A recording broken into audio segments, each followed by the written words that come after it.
Hi, everybody. This is Hondo Carpenter from Sports Illustrated's Fan Nation Las Vegas Raiders Insider Podcast, coming to you today here from beautiful Cabo San Lucas, where I'm literally sitting on a porch, but it's not a porch of my friend.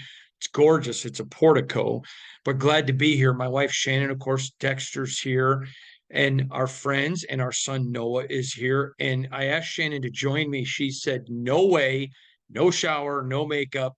Homie, don't play that." Shannon, do you want to say anything to the crowd? Of course I do. Okay. Raiders.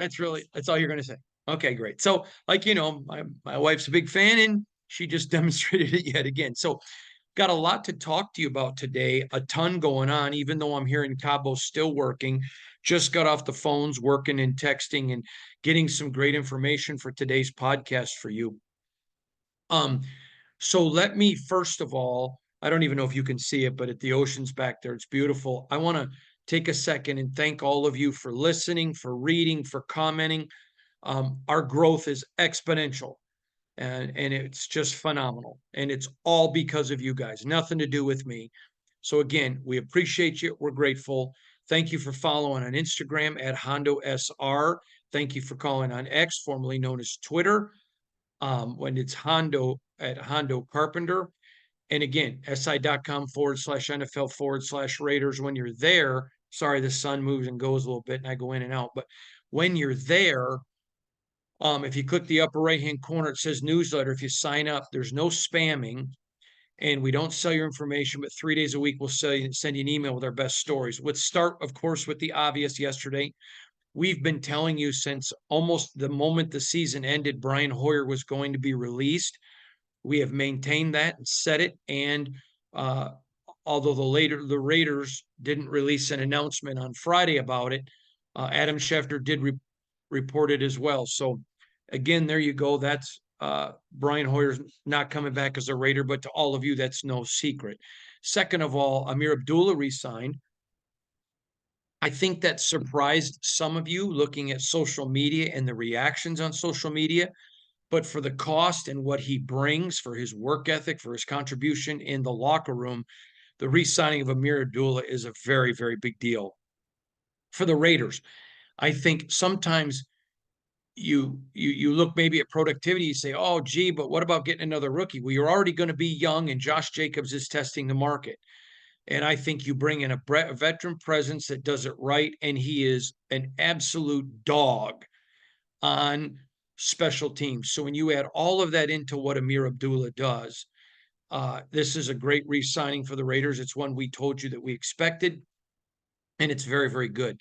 So let's get to some things that are coming up important. On Monday, it's very important you remember this, starting at noon Eastern, teams can legally begin to talk to free agents and discussing terms of deals.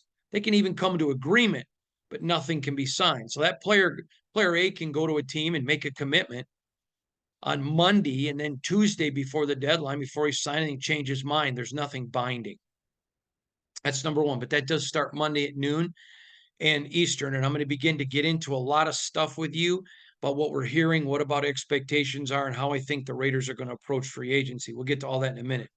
Second of all, then on Wednesday at 4 o'clock Eastern is when they can begin to sign everyone. So a lot going on here, a lot happening. And now let's begin to look at what we can expect from the Raiders. There are several things. First of all, they let 3 offensive linemen go to free agency and 3 defensive linemen go to free agency. Now, that is a big deal. The reason that's a big deal is because you hear Tom Telesco talking about prioritizing of re-signing their own free agents, and he's absolutely right.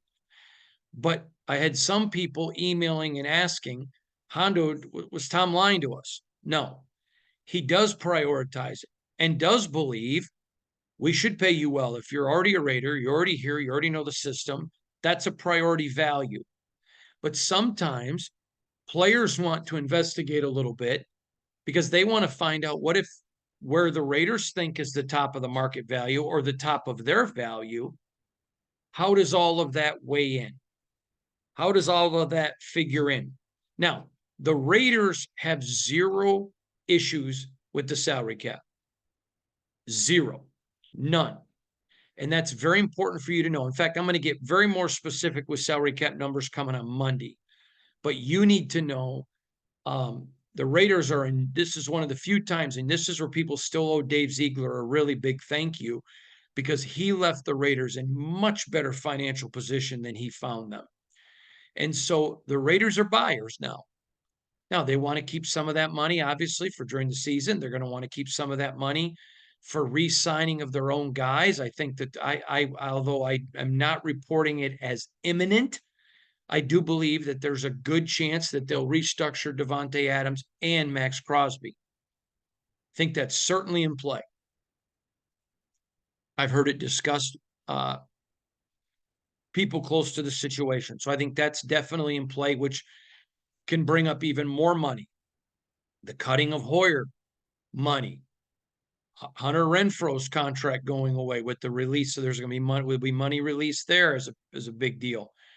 So there's a lot of money for the Raiders to play. Now, Antonio Pierce believes, and let me go back and say this, we are all molded by something. Okay. If you're a person who was raised by an abuser, you maybe take a very different approach to parenting than people who weren't. You see, there are some people who had a husband and wife that weren't, a mom and dad that weren't good examples. So maybe that's all they know about marriage, whatever the situation might be. You may have grown up in a home that ate bratwurst every Friday night. And then somebody else woke up on a Friday night, it was tacos every Friday night. So you just carry it on to your adult. We're all molded by something. Antonio Pierce got molded. It was indemnified in his brain when he won his Super Bowl with the New York Giants. Let me go back, because some of you are young, some of you are new and have not heard me tell you this story. So the Giants are playing an undefeated New England Patriot team led by Tom Brady. And Antonio Pierce, watching the film, noticed several critical tendencies of Tom Brady. He goes to the New York coaching staff. They adapt it. I've been told by a person on that team, not Pierce, but someone on that team and others who were worked for that team, that Antonio Pierce was the MVP of that game with his film watching, his analytical skills, and everything else. He watched the New York Giants with 4 down linemen who could get pressure on the quarterback, so they didn't have to blitz. And he saw them then put 7 men into pass coverage so Tom Brady couldn't pick people apart. It was fascinating.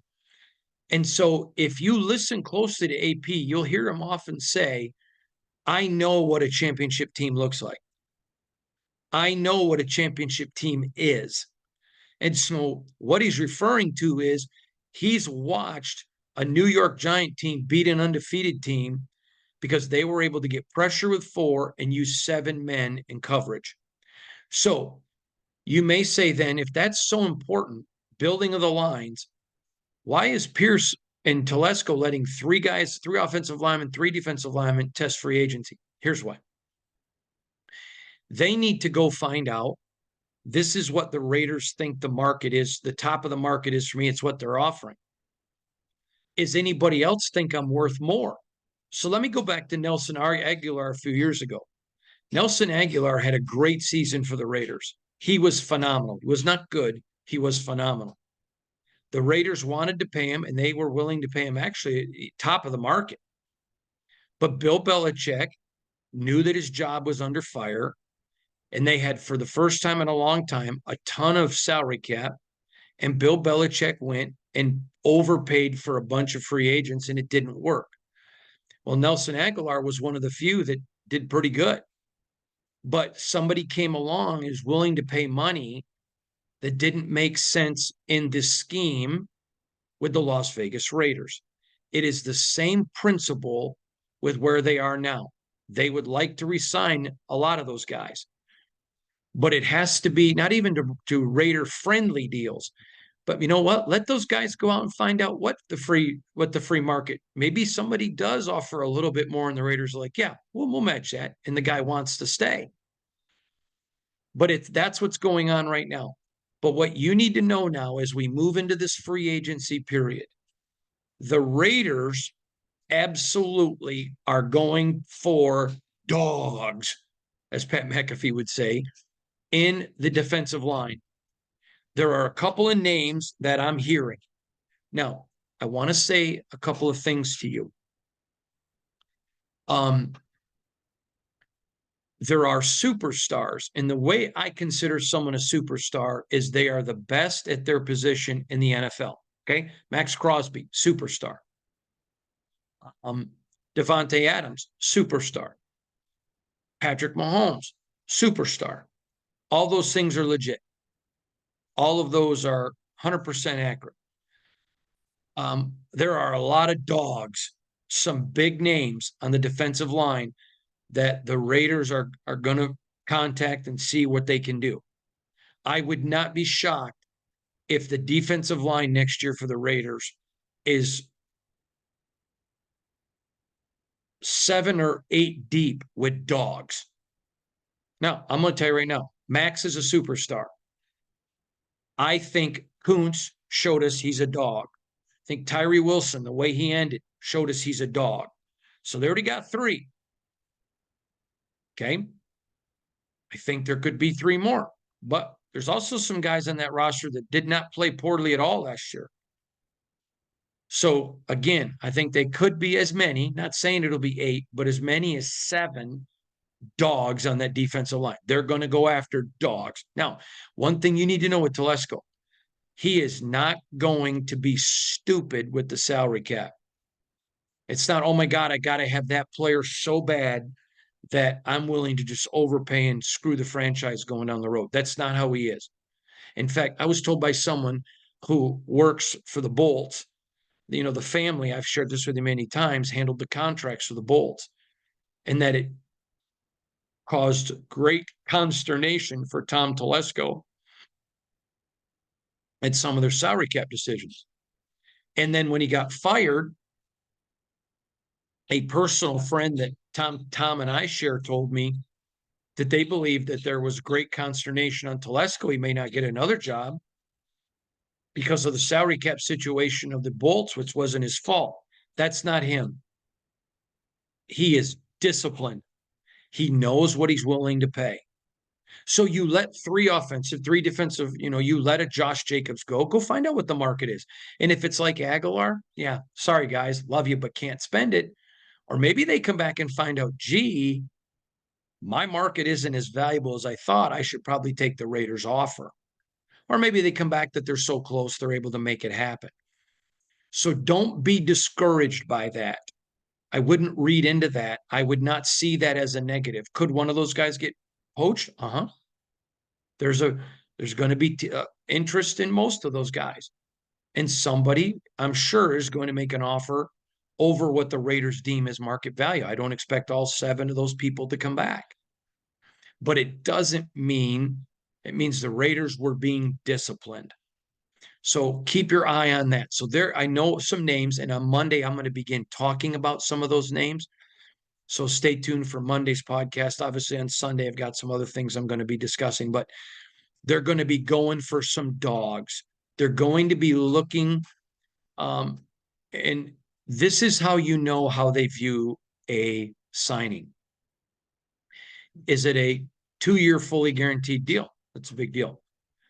Is it a 2-year, but really only 1 deal is guaranteed? Okay, that tells you that they're probably looking at this guy as a potential stopgap. 1-year deal, prove it. 3-year deal tells you, whoa, they are playing ball, and they're playing ball for a while. Now, I think I know some guys that I believe they're approaching that will be a 1, a 2, and a 3-year. One that very well could be a 4. That's a burgeoning superstar, coming off a first contract. So these are all super important things. Now, a couple of other things I'm hearing is that Tom Telesco is really, I've told you all along, he's doing a great job listening to Antonio Pierce. but he's listening to the entire staff. Now, nobody's going around Antonio. But if Patrick Graham has coached some guys in his past that he believes are dogs, that he already knows their work ethic, he's willing to vouch for him and goes to Pierce, hey, this is a guy I think would fit. And Pierce is, okay, great. I'm all right with that. Let's run that up the flagpole at Telesco. If Getsy says, hey, I think this, and this, great, I'm on board. Let's send it up the pole to Telesco to try to get done.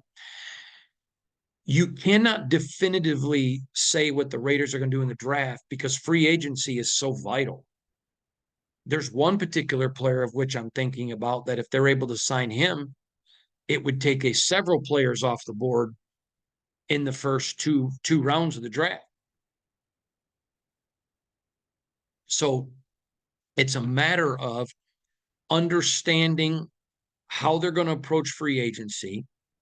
What are they going to do with free agency? And then after free agency, what does it look like holistically going into the draft? Now, there are other things you need to be mindful of as too. Last year, you may remember, the Raiders were not really all that excited about signing Marcus, but they waited and waited, and they felt like the defensive backs just weren't coming the way they wanted, so they did. Now he ended up getting booted. But the point is they know there's going to be guys who don't get signed now. Maybe they want a little too much money. Okay, that's fair. But guess what? You get into training camp, you have a big injury, you get into training camp or OTAs and mini camp, you don't think certain positions are playing out right. All right, this guy that we thought earlier was charging too much, now he's worth it because we need him. So that's where the Raiders are approaching everything right now. Someone asked me on a national radio show yesterday, would you describe the Raiders are going to be buyers or sellers? And I thought that was a great question. But a few years ago, when Bill Belichick had a full checkbook, he was a buyer. They overspent on several guys that failed. To me, a buyer is like my wife at Kohl's with my credit card. My wife will come home with stuff we don't even need. She goes, look, I bought this sweater for a German Shepherd, and it was 70% off.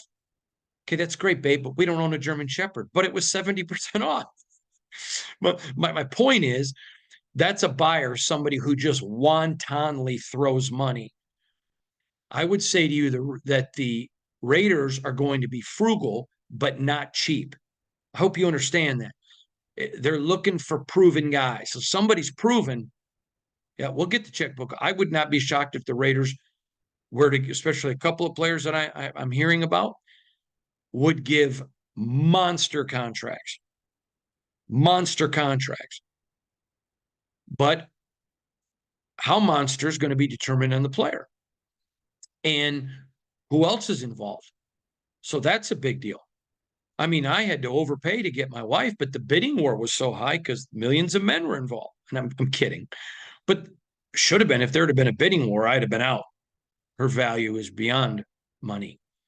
But the principle I'm saying is I think the Raiders are going to be frugal, but not cheap buyers.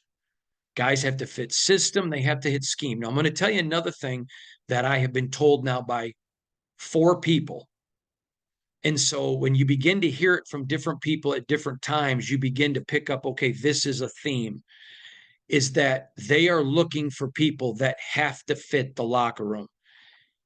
Antonio Pierce loves his locker room, loves it. He loves the mood of the players. He likes the way they work. He likes the fact so many are already in there every single day. He likes the way they watch film. He likes the way they interact together.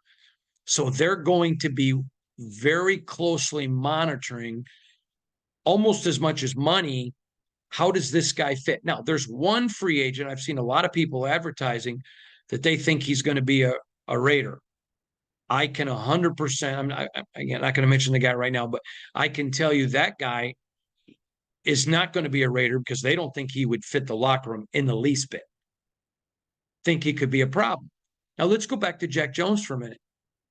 A lot of people left Jack Jones alone after the New England Patriots got rid of him, said he'd be a cancer on the team. AP's like, oh, no. He's not a cancer at all. And AP knew how to control him. AP knew his locker room. and he knew the respect that Jack Jones had for him. Remember when Randy Moss, a lot of people thought Randy Moss is going to be a cancer in the locker room. Then he gets to Tampa Bay and he was phenomenal. Why? The locker room expectations. So don't assume that a guy with no track record of being a problem would automatically fit in this locker room. And don't assume that somebody who has had issues in the past. I mean, Jack Jones was a saint when he got to the Raiders. Say, well, what about the time AP walked out on the field? Yeah, that happens. But his teammates love him. I can tell you Jack Jones is loved in the Las Vegas Raiders locker room. They respect him and they love him. And the cool part was the Raiders showed him love before he ever made a play. And that meant something to Jack. You know what? You're not a doubting Thomas. You believed without seeing. And then they saw, and it just confirmed what they believed. And he loves that locker room because they believed in him before he did anything. So a lot of people, oh, you shouldn't sign Jack Jones. Jack Jones was a great hire. And by the way, for people that say Jack Jones is not a good kid, I can thoroughly attest to you. Wonderful young man. I genuinely really like him. Good kid. Good kid. You know what? Has he had problems? He has. But he's a good kid. And I think he's a good kid. And I think he's making right choices to get his life back on track. And for all of you that aren't willing to, be people of second chances, I hope you're perfect because I'm not. I say all the time, I don't talk about God because I'm trying to preach at you because I think you're bad. I'm sure you're wonderful. I know I'm bad. I know I need him and I get undeserved grace. I'm a grace addict. And so to me, when someone's willing to pick up those pieces and change their life, I love that. Years ago, a man I know from Michigan State, Muhsin Muhammad, was playing at Michigan State and got a lot of trouble. And Nick Saban was the coach. And everyone, not everyone, but a lot of people wanted him kicked out of school. A lot of the media, a lot of the fans. And he goes on, he graduates, has a bunch of children. His daughter gets her doctorate from an Ivy League school. He owns businesses. He's just a wonderful dad, very successful man, and played in the NFL for a long, long time. And Saban was reflecting back on Muhsin Muhammad when he was at Alabama, when we had a player get in trouble, and he goes, and he tells the story of Muhsin, and he said, "What would you have wanted me to do? If I'd have thrown Muhsin back, you think he would be contributing to society like he is today? I want you to know I'm not a guy that doesn't believe in second chances. If people are, willing to toe the line, you let them toe the line. God's heart is restoration, but I hope most people's is. Now, there are some things people do. You don't get a second shot. Doesn't mean you're a bad guy, but playing in the NFL is a privilege. You're not entitled to it. A lot of people have an entitlement mentality, and that's not the real world. That's why I hate this everybody gets a trophy culture. I'll tell you what, sometimes I remember losing. And I didn't get a trophy back when I was a kid. I remember back in 1979 playing for my little league team at Bates Scout Park, Langsburg, Michigan. We lost the championship in the last game. That hurt. Still hurts today. All these years later, what is it, 25, 45 years later? I still remember it. Why? Because it's a great story that reminds us sometimes you learn by losing. And a lot of people think they're entitled because they've never been allowed to fail. So I look for that. There's going to be some players maybe looked at that are going to a little bit surprise you. Doesn't mean they're going to sign, but be looked at. So they're going to know a lot about the Raiders coming forth, which knowing the direction and where they're going and what they're doing. So Monday is a big deal at noon. Wednesdays at noon Eastern, Wednesday, 9:00 back in Vegas. And then, of course, 4:00 Eastern, 1:00 in Vegas on Wednesdays when deals can start being signed.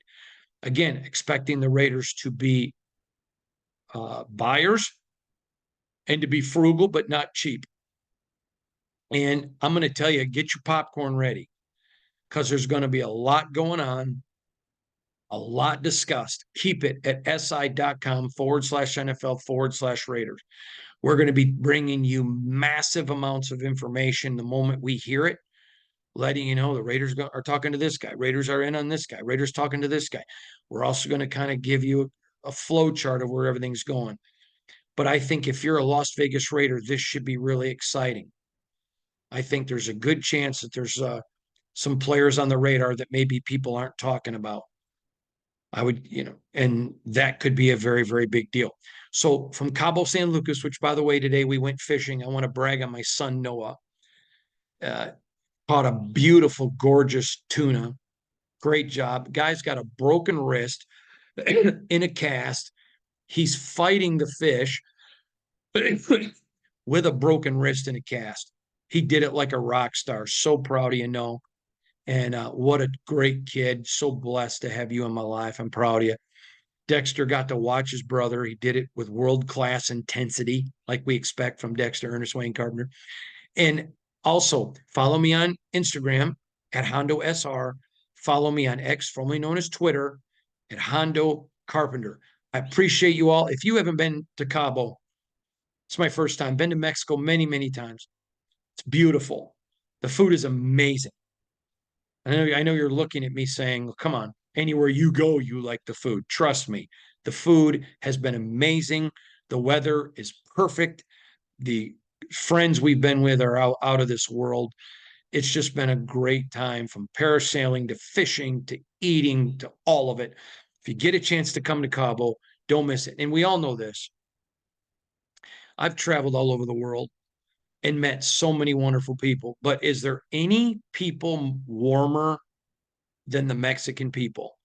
They're just so wonderful, so warm, so welcoming, so kind, so willing to please, just great people. I met a lady today at the marina who was selling, I don't even know what she was selling.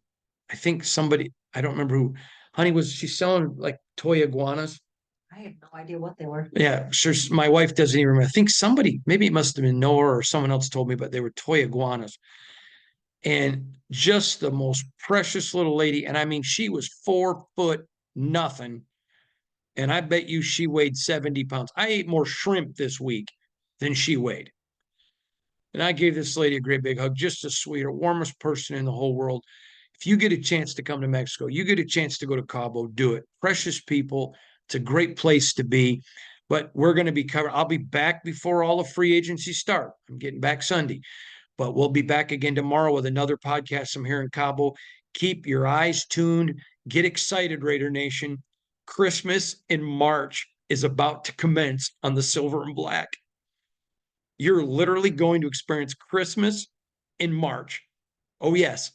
The ooey gooey chewy goodness of the Christmas holiday, now coming 3 months later, proceeded by 6 weeks later, the NFL draft. If you are not excited about NFL football, if you're not excited about Raider football, I'm sorry. But if your fire ain't going, your wood's wet, because you got a lot to be excited about. The Telesco and Antonio Pierce are about to take off. It is about to be Tom Telesco and Antonio Pierce's wild caravan of NFL franchise building. And Uncle Hondo has a front row seat to tell you all about it. Can't believe it. I'm so blessed. Thank you for being part of my life, my family's life. From Shannon and I and Dexter and Noah and all of our friends, we just greatly appreciate you.